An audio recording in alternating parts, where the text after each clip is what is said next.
tous et bienvenue dans votre émission Fil d'encre, votre émission littéraire qui permet de sortir la littérature gabonaise des catacombes de l'oubli et de l'indifférence dont elle est victime de la part d'un certain public. Pour y parvenir aujourd'hui, nous recevons l'auteur gabonais Edmond Okinwele Nkogo, ingénieur de profession, a occupé successivement plusieurs fonctions au Gabon, dans le privé et parapublic, ainsi que dans la haute administration, en qualité de président du Conseil économique et social de 1993 à 1997. Monsieur Okinwele, auteur de l'essai intitulé « Déficit démocratique et mal développement en francophonie » avec comme sous-titre « Quand nos dirigeants ne peuvent plus ». Publié aux éditions L'Harmattan en 2019, cet ouvrage a été préfacé par l'ex-secrétaire général de l'OIF, Organisation internationale de la francophonie, le Sénégalais Abdou Diouf. À noter que cet entretien doit se faire en deux parties. Pour cette première, Monsieur Okinwele, bonjour. Bonjour, M. Madiala. Déjà, félicitations pour cet ouvrage et merci encore de nous avoir reçus. Mais vous êtes chez vous. Soyez les bienvenus. Alors, première question. Vous dites, en France comme en Afrique francophone, le modèle démocratique présidentialiste français de la Ve République sécrète de plus en plus d'abus de pouvoir, des inégalités insupportables et des animosités allant parfois jusqu'à la violence. Comment soutenez-vous cela? Mais moi, je parle des faits. Je parle des réalités. Je crois que tous les Gabonais, toutes les personnes qui vivent dans les pays francophones, en Afrique, même en France, voient que beaucoup de choses ne marchent pas. Je prendrai le cas dans la plupart des domaines aujourd'hui. Qu'on soit en France comme en Afrique, tout le monde dit que le niveau d'éducation scolaire a baissé. Quand on arrive en Afrique, des choses qui marchaient bien avant ne marchent plus. Je prends le cas des routes chez nous. Avant, quand je suis arrivé au lycée dans les années 65-66, la route Kango-Libreville était bitumée. On l'a déjà bitumée 2 fois. Et aujourd'hui, on n'arrive plus à aller à Kango. C'est les bourbiers. Donc, ça ne marche pas. L'éducation des enfants. Moi, j'ai eu la chance de naître avant les indépendances. Je peux vous dire que l'éducation que les enfants avaient n'est plus la même qu'aujourd'hui. Quand on était jeune, vous rentrez dans un bureau, vous pouvez vous asseyez, mais si quelqu'un de plus âgé que vous arrive après vous, vous êtes obligé de vous lever. Les parents n'ont même pas besoin de vous dire levez-vous, laissez. Non, c'est votre devoir. Dire bonjour. Ces bonnes habitudes ont été perdues. Je vois dans le domaine aussi de la formation. Toutes les grandes écoles qui ont été créées au sorties de l'indépendance un peu avant, au Gabon, ont fermé. Tous les centres de formation professionnelle, chez moi, au Lintem, le centre de formation d'agriculture a fermé. Les écoles de santé dans toutes les provinces, les chefs-lieux de province, les INSA sont fermés. L'école des postes a fermé. Je continue à dire, Air Gabon a fermé. Sogatra, on a du mal. Alors, ce sont des faits. Et nous voyons, je ne vais pas vous parler d'abus de pouvoir. Nous-mêmes, nous voyons des abus de pouvoir. Je n'ai pas envie de vous dire, l'actualité nous le montre. Comment un directeur de cabinet va se mettre à la place du calife, faire des tournées républicaines. C'est ce qu'on appelle des abus de pouvoir. Donc, les violences, je n'ai pas besoin d'en parler. On vient de vivre ces derniers temps des violences où malheureusement on a tué des gens. Parce que il y a une psychose dans les gens aujourd'hui. Des gens qui n'avaient commis aucun crime, qu'on est allé lyncher, parce que les gens ont peur. Donc, je n'ai pas vous dire, en France, puisque la France qui est notre modèle, en France, vous avez vu le conflit des Gilets jaunes. Aujourd'hui, vous voyez le conflit des retraites. Le problème est simple. Dans les pays francophones, d'après ce que j'ai étudié dans les 5 ans qui viennent de passer, dans les pays francophones, il y a un grand décalage entre les attentes des populations et les actions et les décisions des dirigeants. Par exemple, si les gens au Gabon veulent l'eau, au lieu qu'on nous donne l'eau, on va vous donner la fibre optique. Vous voyez, je crois que tous les peuples du monde, que ce soit en Afrique, en Asie, un peu partout, veulent la démocratie. Mais est-ce que vous avez déjà vu un jour la France ou bien nos pays qui nous ont colonisés arriver pour faire la promotion de la démocratie? Quand ils arrivent, c'est toujours pour intervenir, parce que les armes, la force, ainsi de suite. Alors que les gens veulent la démocratie, les gens veulent élire leurs responsables. Donc, je parle des faits. Je ne parle pas des discours, parce que là aussi, entre les discours, les maquettes et les faits, il y a une grande différence justement dans les pays francophones. Alors, de ce constat que vous faites, ce constat amer, il serait nécessaire que vous puissiez donner un peu la solution adéquate à ce problème, à ce mal qui mine tout l'espace francophone, aussi bien la France elle-même que les pays d'Afrique francophone. Mais la solution, là aussi, il faudrait que nous essayons de réfléchir, parce que c'est par la réflexion que je suis arrivé à ce résultat. Le résultat, ce que j'ai éprouvé, la cause de ce déphasage entre ce que veulent les gens et ce que leur proposent les dirigeants en francophonie, sont les règles d'organisation et de fonctionnement de notre société. À commencer par la première règle d'organisation et de fonctionnement, qui est la loi fondamentale, d'ailleurs, c'est comme ça qu'on l'appelle, la Constitution. J'ai remarqué, en faisant les comparaisons entre les constitutions des pays anglophones, anglo-saxons comme on les appelle, et des pays francophones, qu'il y avait une différence.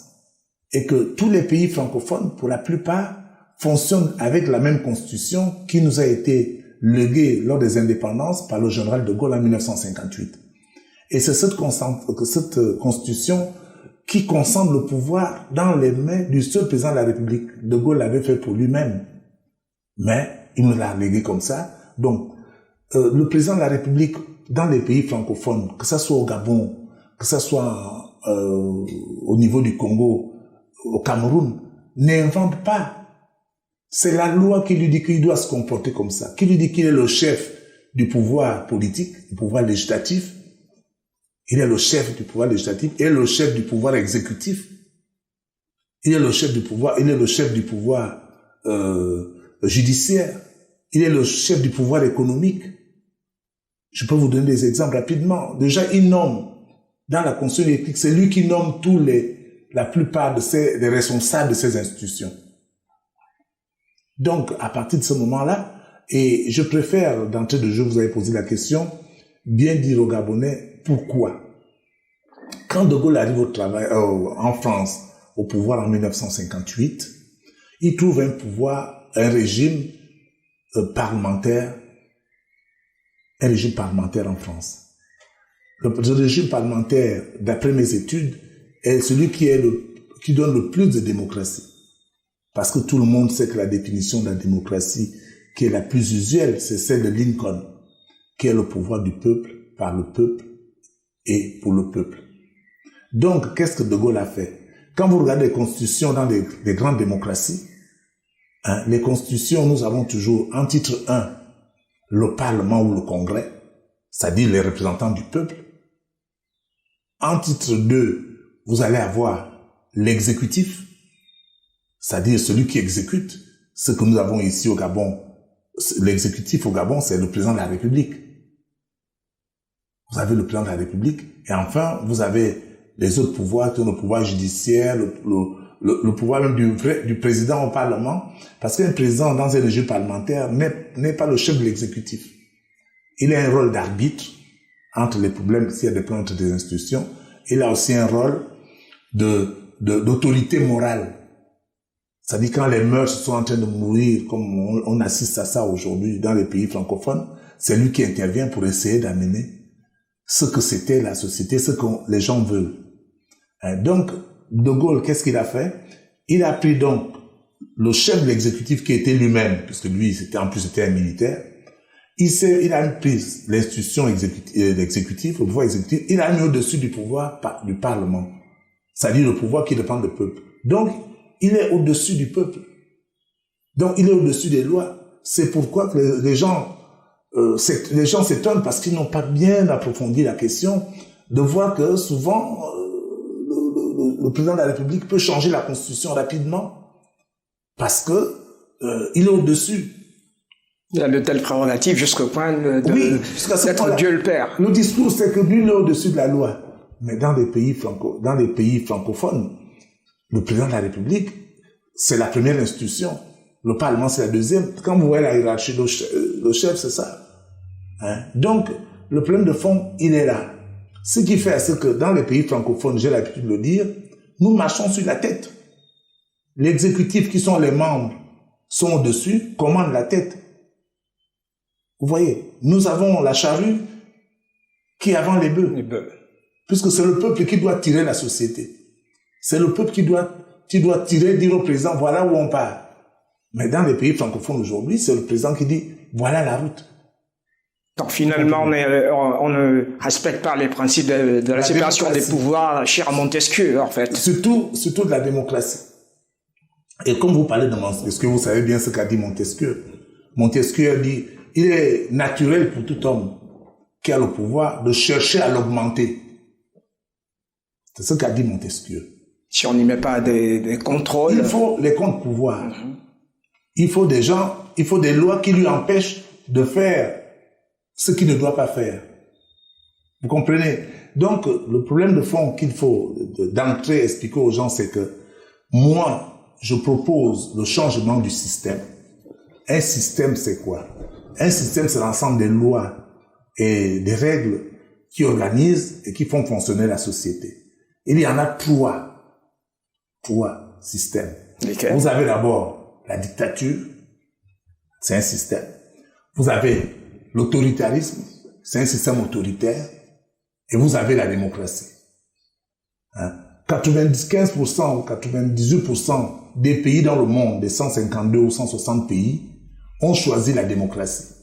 Le Gabon l'a choisi. La France l'a choisi. Les États-Unis l'ont choisi. Parce que c'est le meilleur système d'après des gens comme le Churchill, qui ont été des grands types dans ce monde, des grands politiciens. Churchill dit, la démocratie est le moins mauvais des systèmes quand on a essayé tous les autres systèmes.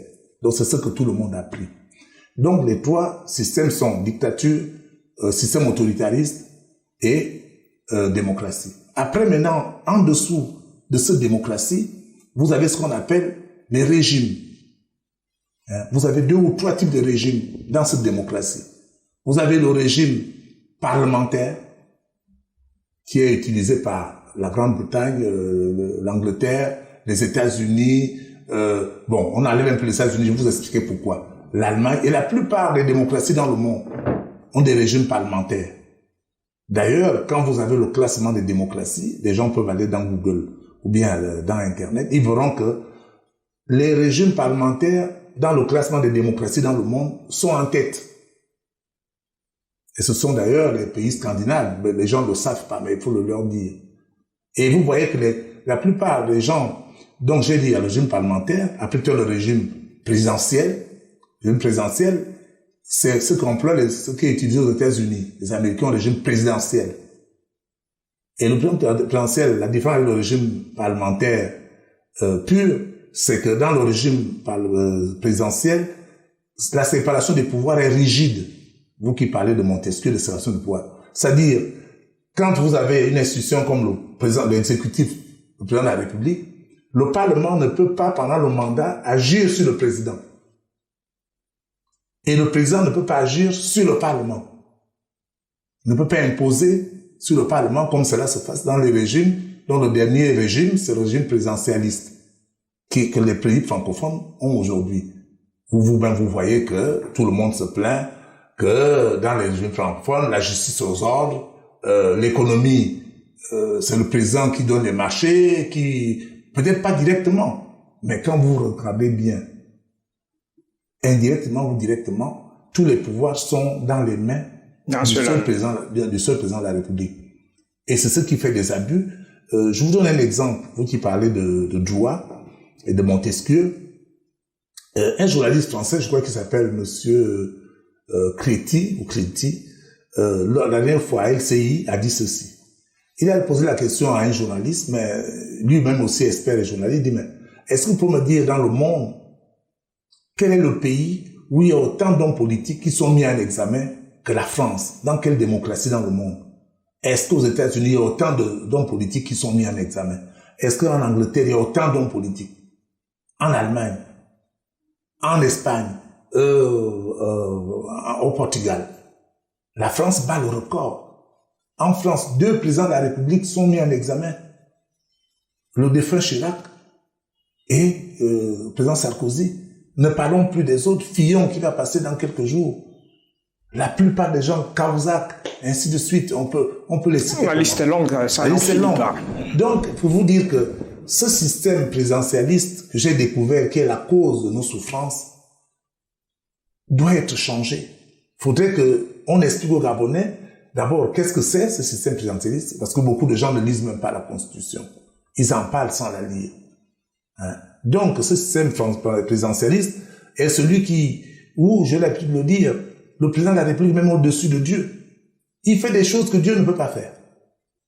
Hein? L'exemple que je donne pour rigoler un peu, supposons que je vais être ministre au Gabon, je vais prier à Saint-Pierre pendant 2 ans, 3 ans, 4 ans, et puis je suis pas ministre. Mais si dans la nuit, je vois mon petit frère Ali Bongo, on se voit, je dis, mais attends, tu m'as oublié, tu sais que j'étais avec ton père, avec papa et tout ça là. Et il dit, ah, attends, prochainement, demain là, tu es ministre. En 2 semaines là, Ali peut faire que je sois ministre. Ce que Dieu peut-être n'a pas pu faire pendant 8 ans, que je prie. Est-ce que vous voyez? Bon, il y a d'autres images comme ça, mais je peux vous dire que c'est ça notre problème. Parce que quand vous avez trop de pouvoir, il est difficile, c'est comme quand vous êtes en abondance. Pourquoi une des raisons aussi pourquoi les pays francophones d'Afrique centrale vont les plus mal? Parce qu'on a eu trop d'abondance de richesse. Et quand on ne gère pas bien l'abondance. Donc c'est comme le pouvoir, quand tu as trop de pouvoir, tu ne sais plus les gérer. Et en allant davantage dans la lecture de votre ouvrage, on constate que vous mettez un accent sur la renaissance culturelle, vu que vous affirmez cela, la destruction des cultures traditionnelles africaines pendant et après la colonisation a conduit la concentration excessive des pouvoirs et des contre-pouvoirs sur le seul président de la République. Comment est-ce possible? Je crois que là aussi, c'est des choses qu'on a perdues. Il faut que nous, les jeunes, nous allons de plus en plus voir les anciens, voir ce qu'on appelle les sages, les vieux. Et vous constaterez que dans mon livre, j'ai fait 43 interviews enregistrées à nos aînés. Et je peux vous dire qu'une des personnes qui m'a poussé à écrire ce livre, c'est le ministre docteur Benjamin Goubou, avec qui j'ai parlé pendant 3 heures à Mayumba, et qui m'a raconté des choses que je ne connaissais pas.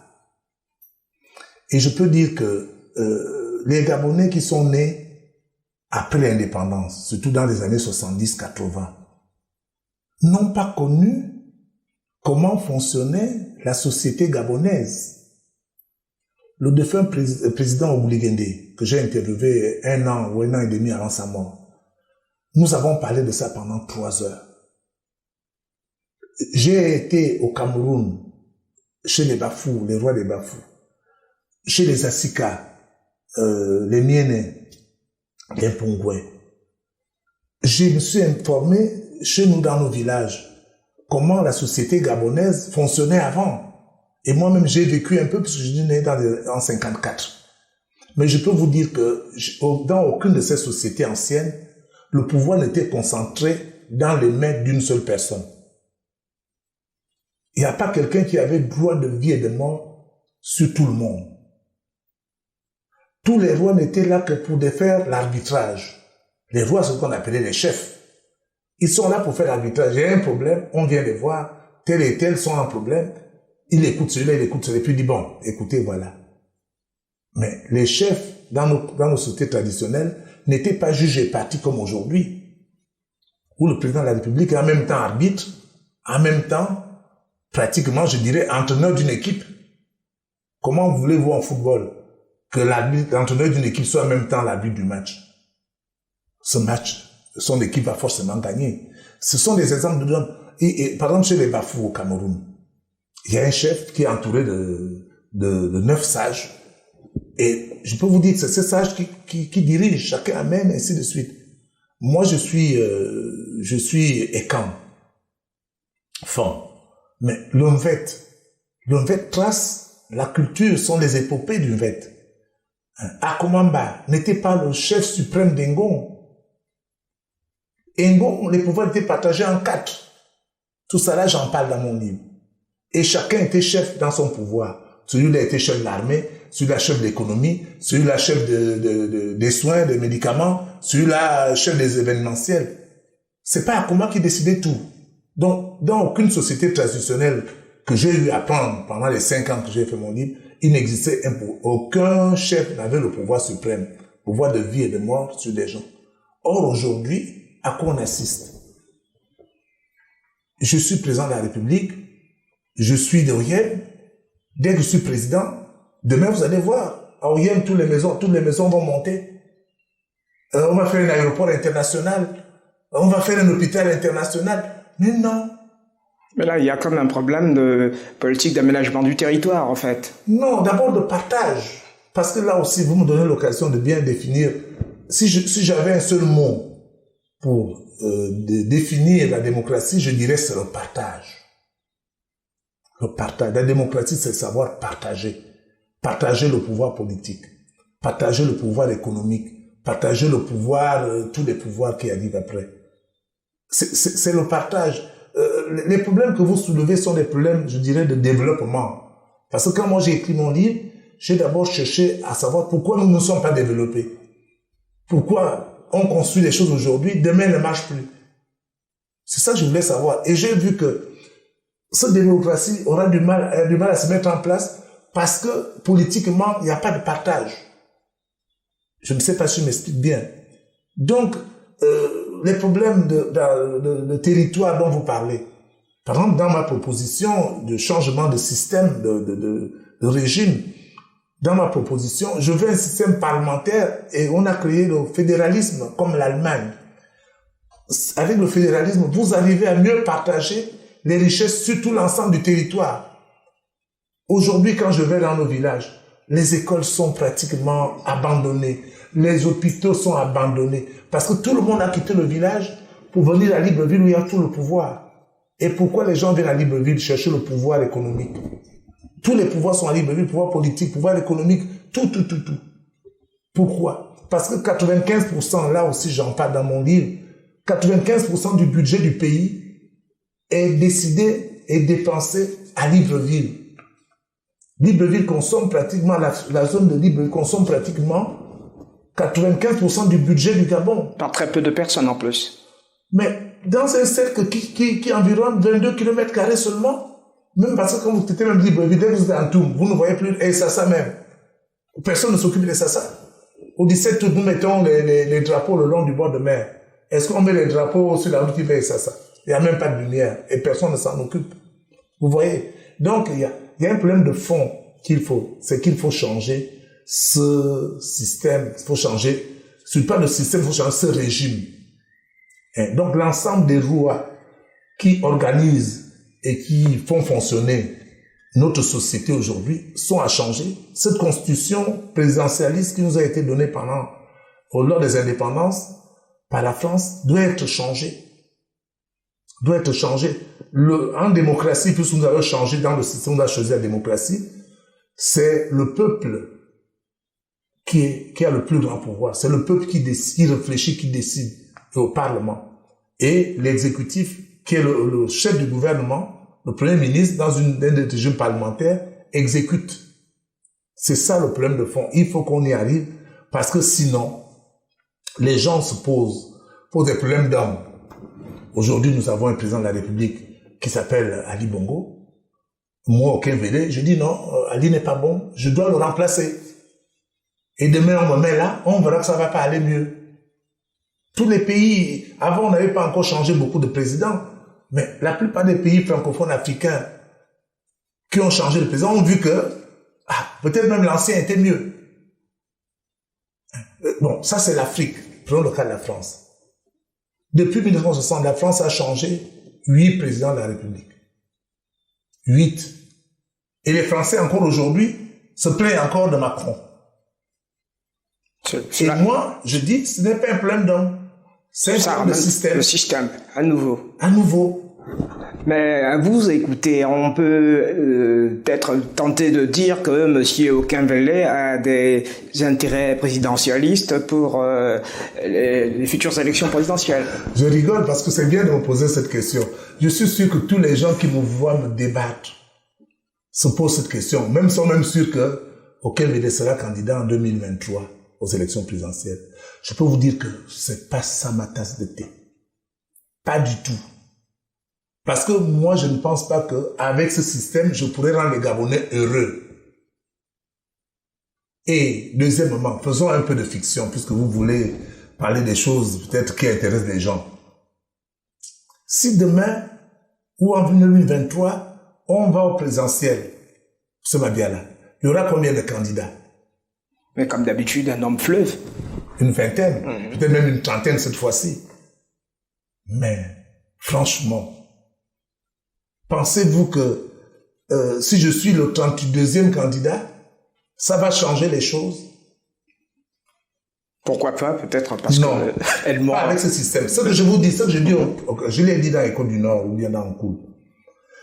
Le jour que je soutiendrai le candidat qui va venir avec un nouveau projet de société. Donc, il va venir en disant, je vais donc passer, comme Okinwele se bat depuis, du système parlementaire, du système présidentialiste français au système parlementaire fédéral anglo-saxon.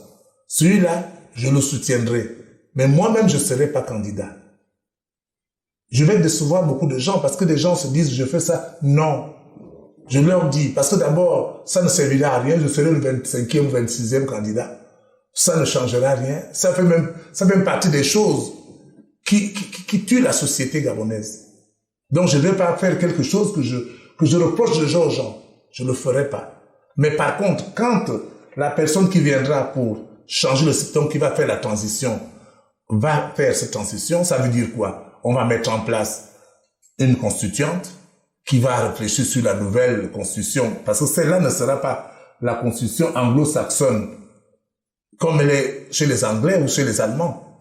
On va y mettre dedans ce qui vous tient à cœur, la culture, les valeurs positives de la culture gabonaise qui nous viennent de nos ancêtres et que la colonisation et la néocolonisation actuelle a détruit. Donc, on va essayer de prendre ce qui est positif et on va le mettre dans la Constitution pour que cette Constitution soit vraiment gabonaise, soit le mieux adaptée possible. Merci, Monsieur Okinwele. Nous voilà arrivés au terme de la première partie de cette émission. C'était Monsieur Edmond Okinwele, auteur de l'essai intitulé « Déficit démocratique et mal développement en francophonie », avec comme sous-titre « Quand nos dirigeants ne peuvent plus », publié aux éditions L'Harmattan en 2019. Chers téléspectateurs, nous voilà partis pour une seconde émission après celle-ci.